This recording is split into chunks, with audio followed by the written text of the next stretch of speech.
Halo, selamat datang di Gen Adi Lab. Baik, di video kali ini saya ingin membahas mengenai fungisida. Apa itu fungisida? Oke, jadi fungisida ini Bapak Ibu Mas dan Mbak, bahan kimia atau senyawa biologi yang digunakan untuk mengendalikan membunuh jamur. Jadi khusus untuk jamur, penyebab penyakit tanaman. Ya, jadi macam-macam patogen itu, ada jamur, ada bakteri, nematoda. Nah, kita fokusnya fungisida untuk membunuh jamur kayak gitu. Jadi harus diperhatikan ketika kita ingin menggunakan pestisida. Sifatnya mencegah, preventif, eradikatif, membasmi patogennya. Jadi sekalian aja membunuh. Nah, kita bisa lihat di sini cara kerjanya. Preventif, jadi mencegah infeksi jamur sebelum patogen menyerang. Jadi sebelum patogen menyerang ya kita aplikasikan. Aplikasi sebelum gejala penyakit muncul. Contohnya kita bisa menggunakan mancozeb, aptan, ziram, fungisida kuratif. Ya, misalnya jamur setelah infeksi awal, ini kita bisa menggunakan bahan aktif yang triazol, benomil ya. Eradikatif, membunuh jamur yang berkembang dalam jaringan tanaman. Nah, ini biasanya sistemik Bapak Ibu, dia masuk ke dalam jaringan tanaman. Contohnya ini ya, carbendazim, metil apa ini, triopanate. Nah, Bapak Ibu sering menanyakan di channel saya, pakai apa ya Mas, pakai apa ya. Nah ini saya coba membahas ya Bapak Ibu ya. Tapi ya nggak sepenuhnya bagus tuh, nggak cocok-cocokan mungkin kali ya dengan Bapak Ibu.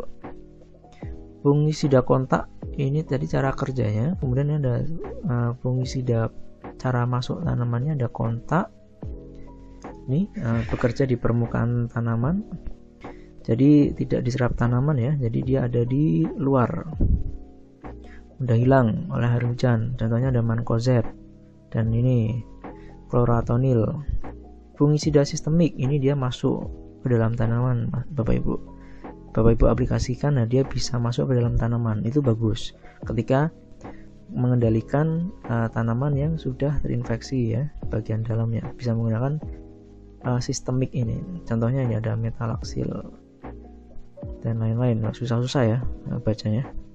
Fungisida transminer menyebar dari satu sisi daun ke sisi lainnya melalui jaringan daun. Ini biasanya juga sistemik juga Bapak Ibu. Jadi ketika kita aplikasikan di daun sini, bagian daun sana nanti juga akan masuk juga. Jadi saya rasa ini juga seperti sistemik cara kerjanya. Kita bisa lihat di sini ya hasil penelitian. Koloni jamur Colectotrichum pada media penambahan propinep. Kalau yang A ini adalah Colectotrichum capsicii, yang ini adalah Colectotrichum glosploiodes. Nah, dari gambar ini Bapak Ibu kita bisa lihat yang kontrol ini, kita bisa lihat bahwa jamur Colectotrichum dia tumbuh. Nah, kontrol tumbuh, tapi ketika kita aplikasikan dengan propinep ini, nah dia ada penghambatan. Nah, dia nggak tumbuh ya, tidak melebar. Ini yang putih ini adalah pestisidanya Bapak Ibu. Nah, jangan kebalik. Nah, ini adalah penelitian. Nah, ini kita bisa lihat di sini perbandingan ya, pestisida ini bisa buat referensi Bapak Ibu. Misalnya benomil sampai kontrol ya. Yang kontrol ini artinya dia tidak diberikan apapun. Ya udah, media pertumbuhan biasa. Nah, kita bisa lihat di sini. Kalau yang Colectotrichum ya, ini ada spesiesnya Colectotrichum glosploiodes, acutatum dan capsicii 333. Nah, dari sini kita bisa lihat yang paling buruk ya, yang paling kurang dalam menghambat adalah chlorothalonil.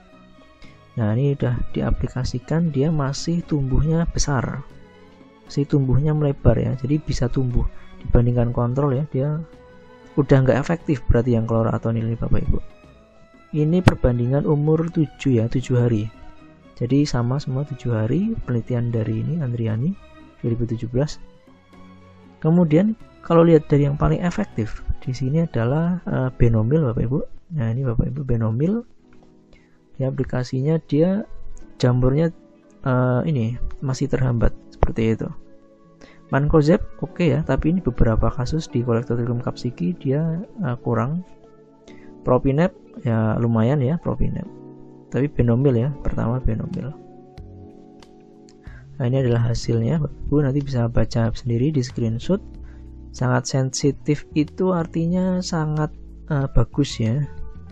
Kemudian SR sangat resisten berarti udah resisten, artinya jamur ini udah bertahan, bisa bertahan terhadap chlorotonyl, insek yang berbahan aktif ini Bapak Ibu. Jadi ya nanti Bapak Ibu menggunakan yang jangan yang sangat resisten, yang sangat sensitif, benomil ya misalnya kayak gitu.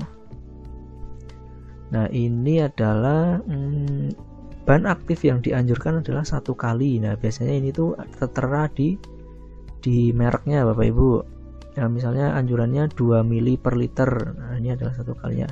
Ketika dinaikkan intensitasnya, Bapak seringkali kita kan suka menaikkan dosis ya Bapak Ibu ya. Nah kita bisa lihat di sini. Tadi yang benomil kan udah bagus ya, ketika dinaikkan ya otomatis tambah bagus. Tapi tadi yang tidak efektif kan yang chlorotonyl. Nah, ketika kita menaikkan dosis menjadi 10 kali lipat, ternyata di sini hasilnya sama aja.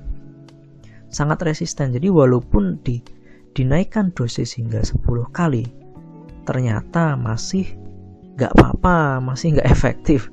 Jadi ya sebaiknya dihindari chlorotonyl kayak gitu. Nah, kenapa bisa terjadi demikian ya? Karena ini jamurnya udah resisten ya. Setiap dia pasti disemprot chlorotonyl di tempat itu ya, di tempat sawah ini, bapak ini disemprot chlorotonyl tidak sesuai dosis, kadang rendah, kadang tinggi ya. Jadi ya akhirnya udah nggak mempan lagi gitu. Jadi ibaratnya kayak misalnya kita minum antibiotik asal-asalan, sehari ini 1, besok 2, besok lagi 1 lagi, besok lagi 3. Jadi kemudian nggak dihabiskan sesuai anjuran dokter, ya udah bisa terjadi juga kayak gini. Dan itu berdasarkan penelitian ya Bapak Ibu ya. Jadi real ya kayak gitu. Ini dari Andriani 2017 penelitian. Propinep ya ini masih oke ya, Mancozeb masih oke. Bagaimana ketika kita lihat pada skala mikroskopis? Nah, kita bisa lihat di sini Conidia peronosklerospora. Peronosklerospora itu kalau nggak salah yang bulai apa ya? Bulai jagung Bapak Ibu. Nah, ini ketika disemprotkan ini fungisida metalaksil di mikroskop, Conidia-nya bagaimana? Ternyata mengalami kerusakan. Nah, kita bisa lihat di sini Bapak Ibu. Hancur ya. Sporanya itu hancur. Jadi inilah patogen yang dia bisa menyebabkan penyakit, tapi ketika diaplikasikan fungisida dia bisa hancur kayak gitu. Nah, kita mikroskop elektron jadi hancur seperti itu, kempes seperti ini. Ini adalah spora yang ada pada jaringan tanaman kayak gitu. Jadi yang tadi ya sama. Mekanisme kerja fungisida bagaimana ya Pak Gen? Menghambat perkecaman spora jamur tadi ya, oke. Mengganggu pertumbuhan miselium. Miselium itu yang panjang-panjang ini Bapak Ibu. Jadi setiap spora itu dia ada miselium ya. Ya udah, dia bisa terganggu ya. Merusak membran sel jamur. Jadi membrannya ini ya, bagian membran ini, dinding-dinding ini ya, dia bisa hancur. Bisa menghambat respirasi atau metabolisme jamur ya, bisa. Kayak kita lah, metabolisme mungkin ya terganggu pernafasan dan lain-lain lah. Mitokondrianya energinya nggak menghasilkan, bisa. Menghambat sintesis protein atau asam nukleat. Nah ini juga oke. Jadi ini ya Bapak Ibu mekanismenya. Kita lihat di sini ada contoh-contohnya ya, rumus kimia dari bahan aktif tersebut. Biasanya kita bisa lihat di sini metalaksil. Metalaksil ini fungsinya untuk ini, menghambat bagian ini nucleic acid sintesis, bagian ini dihambat. Kemudian contoh lain, yang lainnya ini misalnya strobilurin, dia menghambat bagian mitokondria kayak gitu. Nah kita bisa lihat ya Bapak Ibu. Jadi perannya macam-macam ya bahan aktif, tergantung Bapak Ibu. Kalau kayak gini, kalau udah kayak gini biasanya cocok-cocokan sih. Wah di lapang nih saya udah aplikasi metalaksil mas, nggak mempan. Cobalah besok ini ternyata cocoknya. Jadi kita perlu melakukan uji coba juga Bapak Ibu ketika di lapang ya. Jadi nggak sekali jadi ya, karena merek pestisida kan banyak sekali kayak gitu. Contoh lain ya, ini misalnya Fusarium alternaria. Nah, ini bisa bahan aktifnya bisa menggunakan ini, ada Mancozeb, kemudian Volpet dan lain-lain ya. Ini bisa buat referensi Bapak Ibu. Nah, silahkan. Phytophthora bisa menggunakan Dimetropov gini ya. Kayak gitu dan lain-lain. Prinsip penggunaan fungisida yang tepat.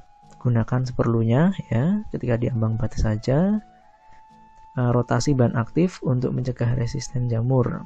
Rotasi bahan aktif itu artinya tidak terus-menerus menggunakan misalnya Captain terus. Nah, berarti harus ganti-ganti ya Bapak Ibu. Minggu ini Captain, besok Mancozeb. Nah, itu untuk menghindari resisten jamur. Kayak gitu, resistensi ya. Gunakan dosis anjuran ya. Jadi harus, kalau dianjurkan 2 ml per liter ya udah pakai 2 ml per liter. Karena kok rasanya dikit ya Pak 2 ml ya, karena itu mereka perusahaan menyantumkan 2 ml per liter itu karena sudah dilakukan penelitian Bapak Ibu. Jadi tidak asal tulis 2 ml per liter. Mereka juga udah melakukan penelitian sehingga mereka bisa menyantumkan 2 ml per liter. Hindari aplikasi berlebihan agar tidak mencapai lingkungan. Nah, ini kimia ya biasanya ya. Mungkin lingkungannya akan menjadi rusak, tanahnya juga tercemar dan lain-lain. Gunakan alat pelindung APD saat aplikasi, ini harus dihindari Bapak Ibu. Maksud saya harus digunakan ya, jangan sampai terlupa karena bisa mempengaruhi tubuh kita, mungkin stroke dan lain-lain. Bisa jadi. Jangan mencampur fungisida dengan pestisida lain tanpa uji kompatibilitas. Ini Bapak Ibu kita sering sebenarnya mencampur fungisida dengan insektisida, fungisida dengan herbisida, biar sekali semprot Pak aman gitu. Nah, tapi beberapa kasus juga bisa terjadi itu malah nggak efektif. Karena apa? Karena ini bahan aktifnya dia tercampur. Bahan aktif ini dia udah dibuat sedemikian rupa untuk menghambat ini. Tapi ketika dipadukan dengan bahan aktif yang lain, nah ini strukturnya dia akan gabung. Nah, struktur gabung ini akan 50-50 Bapak Ibu. Dia bisa tambah kuat atau malah bahkan tambah jelek. Kan kayak gitu. Nah, misalnya kayak contoh lain, oksigen. Oksigen kan O2 ya, O2. Tapi ketika disambung dengan hidrogen, jadinya air ya. Jadi gitulah Bapak Ibu ya. Yang tadinya udara bisa kita hirup, tapi ketika bergabung dengan hidrogen jadi air, jadi malah nggak bisa kita hirup lagi gitu. Jadi ibaratnya seperti itu. Oke Bapak Ibu, Mas dan Mbak, terima kasih ya. Di next video saya akan menjelaskan bakterisida.